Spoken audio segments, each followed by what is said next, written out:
Hello students. तो आज day first है। आज हम रियल नंबर्स के इंट्रोडक्शन के बारे में मैं आपको बताऊंगा। तो आज हम सबसे पहले ये जानेंगे कि रियल नंबर्स क्या होता है। तो रियल नंबर्स क्या होता है बच्चों? Combination of rational numbers as well as irrational numbers. Real numbers क्या होता है? कम्बिनेशन होता है। किस किस का कम्बिनेशन होता है? रेशनल नंबर्स का और इरेशनल नंबर्स का। ठीक है। अब ये रेशनल नंबर्स और इरेशनल नंबर्स क्या होते हैं, इनके बारे में हम जानेंगे।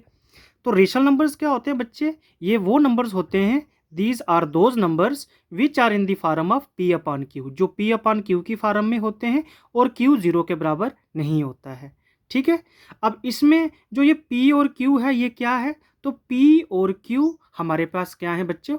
इंटीजर्स हैं। ठीक है। ये पी और क्यू हमारे पास इंटीजर्स हैं। अब इंटीजर्स भी कितने टाइप के होते हैं? दो टाइप के। तो पी और क्यू पॉजिटिव इंटीजर्स भी हो सकते हैं और पी और क्यू नेगेटिव इंटीजर्स भी हो सकते हैं। ठीक है। तो इसकी एग्जांपल क्या आएगी बच्चे? -2/5, 1/4, 6/5। तो ये क्या हमारे पास रेशनल नंबर्स। अब आप आपसे कोई पूछे कि जीरो रेशनल नंबर है कि नहीं है, तो आपको ये भी पता होना चाहिए कि जीरो जो है वो भी हमारे पास एक रेशनल नंबर है। ठीक है। और आपने नाइन्थ में भी ये पढ़ा है कि जो रेशनल नंबर्स होते हैं, मैक्सिमम रेशनल नंबर्स जो होते हैं वो क्या होते हैं? टर्मिनेटिंग होते हैं। टर्मिनेटिंग का मतलब क्या होता है? कि जिनका रिमाइंडर जीरो आता है। ठीक है।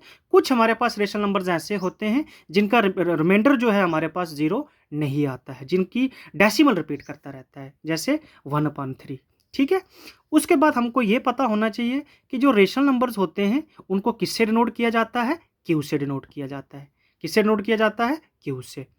अब उसके बाद हमको, बहुत सारे स्टूडेंट्स को इस चीज़ के बारे में पता नहीं है। जितने भी हमारे स्टूडेंट्स हैं इंडिया में, बहुत सारे स्टूडेंट्स को इस चीज़ के बारे में पता नहीं है कि रेशनल नंबर्स और फ्रैक्शन के बीच में डिफरेंस क्या होता है। तो फ्रैक्शन क्या होता है बच्चों? Those numbers which are in the form of p upon q, q does not equal to zero, where both p and q are positive integers. इसका मतलब क्या हो गया कि जो फ्रैक्शन होती है वो भी p अपॉन q की फॉर्म में होती है, लेकिन इसमें जो p और q है वो पॉजिटिव इंटीजर्स होते हैं। रेशनल नंबर्स में p और q पॉजिटिव इंटीजर्स भी हो सकते हैं, नेगेटिव इंटीजर्स भी हो सकते हैं। जैसे एग्जांपल -2/5। ठीक है। तो देखो यहाँ पे p क्या है? नेगेटिव इंटीजर है। ठीक है। तो रेशनल नंबर पॉजिटिव इंटीजर्स भी हो सकते हैं, नेगेटिव इंटीजर्स भी हो सकते हैं, लेकिन फ्रैक्शन हमेशा क्या होती है बच्चों? पॉजिटिव इंटीजर्स को डिफाइन करती है। इसका मतलब ये हो गया फिर कि फ्रैक्शन एक ऐसी p/q की फॉर्म होती है जो ऑलवेज पॉजिटिव होती है। ठीक है। इसमें कभी भी नेगेटिव साइन जो है वो नहीं आएगा, ना ही न्यूमरेटर में ना ही डिनोमिनेटर में हमारे पास नेगेटिव साइन आएगा। इसका मतलब ये हो गया कि 22/7 जो पाई की हम वैल्यू एज्यूम करते हैं वो भी एक फ्रैक्शन है। ठीक है। वो भी क्या है? एक फ्रैक्शन है। क्यों मैंने कहा कि ये फ्रैक्शन है? क्योंकि इसका न्यूमरेटर और डिनोमिनेटर जो है दोनों पॉजिटिव है। अगर न्यूमरेटर और डिनोमिनेटर, ठीक है, अगर न्यूमरेटर और डिनोमिनेटर p/q की फॉर्म में पॉजिटिव है तो वो सबसे पहले क्या है बच्चे? फ्रैक्शन है। ठीक है। अब आपको ये भी पता होना चाहिए कि जो जितनी भी फ्रैक्शंस होती हैं, जितनी भी फ्रैक्शंस हैं वो रेशनल नंबर हो सकती हैं। जितनी भी फ्रैक्शंस हैं वो रेशनल नंबर हो सकती हैं, लेकिन सारी रेशनल नंबर्स जो हैं वो फ्रैक्शन नहीं हो सकती। जैसे 22/7 फ्रैक्शन भी है, रेशनल नंबर भी है। 3/5 फ्रैक्शन भी है, रेशनल नंबर भी है। लेकिन -2/5 रेशनल नंबर तो है लेकिन ये फ्रैक्शन नहीं है। तो ये बच्चों आपको क्लियर होना चाहिए कि रेशनल नंबर जो है वो पॉजिटिव इंटीजर्स भी हो सकते हैं, नेगेटिव। मतलब कहने का क्या है? रेशनल नंबर p/q की फॉर्म में पॉजिटिव भी हो सकते हैं, नेगेटिव भी हो सकते हैं, लेकिन फ्रैक्शन p/q की फॉर्म में हमेशा पॉजिटिव होती है। ये आपको याद रखना है। उसके बाद इरेशनल नंबर्स क्या होते हैं? तो इरेशनल नंबर्स वो नंबर्स होते हैं जो p/q की फॉर्म में नहीं होते हैं। जैसे एग्जांपल √2, √5+2, पाई। ठीक है। तो ये सारे नंबर्स क्या हैं बच्चों? हमारे पास इरेशनल नंबर्स होते हैं। तो आपके सीबीएसई और स्टेट के बोर्ड में बहुत बार ये पूछा गया है कि पाई इरेशनल नंबर होता है या रेशनल नंबर होता है। तो सबको ये पता होना चाहिए कि पाई क्या है? एक इरेशनल नंबर है। ठीक है। उसके बाद ये बेसिक चीज़ें मैं आपके लिए लेके आया हूँ इंट्रोडक्शन में, ताकि बच्चों को आगे प्रॉब्लम ना आए। उसके बाद हमको क्या पता होना चाहिए कि प्राइम नंबर्स क्या होते हैं।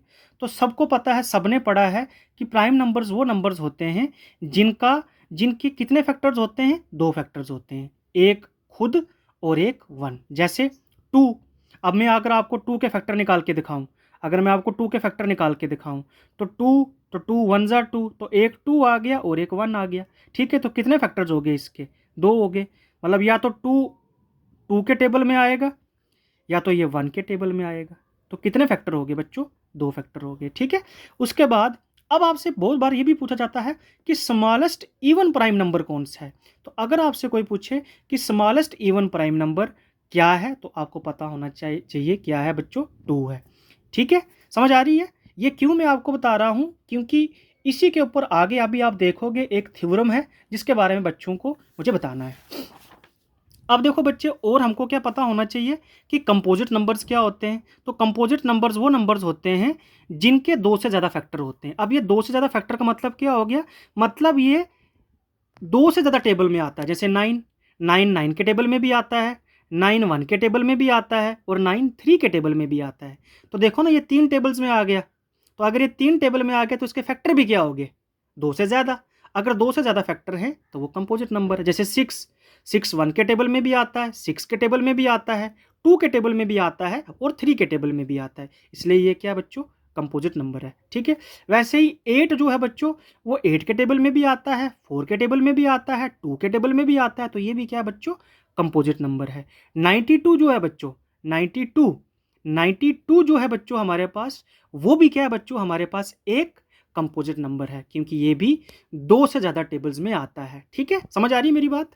उसके बाद बहुत सारे बच्चों को ये पता नहीं होता है कि को प्राइम नंबर्स क्या होते हैं। बहुत सारे बच्चों को ये पता नहीं होता है कि को प्राइम नंबर्स क्या होते हैं। तो को प्राइम नंबर्स क्या होते हैं?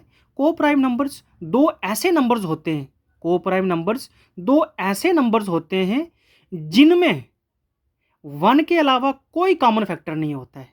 इसका मतलब क्या हुआ? इसका मतलब ये हुआ कि अगर मुझे कोई पूछे कि 4, तो 4 को मैं लिख सकता हूं। अब 4 और 7 है, तो 4 और 7 में कॉमन क्या हो सकता है? 4 1 के टेबल में आता है और 7 भी 1 के टेबल में आता है। तो इन दोनों में कॉमन क्या है? 1।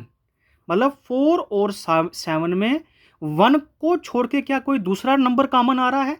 तो कभी आ ही नहीं सकता है। ठीक है, या फिर 5 7 और 9, इन तीनों में 1 के अलावा क्या कोई दूसरा कॉमन फैक्टर आ सकता है? तो नहीं आ सकता है।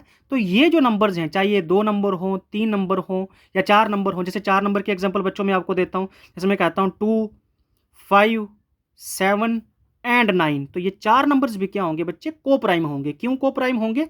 क्योंकि इन चारों में 1 के अलावा दूसरा कोई भी नंबर कॉमन नहीं है एक्सेप्ट 1।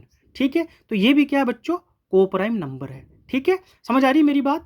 अब आपसे पूछा जाएगा कि दो को प्राइम नंबर का हाईएस्ट कॉमन फैक्टर क्या होता है, तो आपने कहना है 1 होता है। बहुत इंपॉर्टेंट चीज बता रहा हूं मैं आपको कि दो हमारे पास को प्राइम नंबर्स या 2 से ज्यादा को प्राइम नंबर्स, उनका एचसीएफ क्या होगा बच्चों? तो वो ऑलवेज 1 होगा। ये आपको याद रखना है। अब यही सीबीएसई और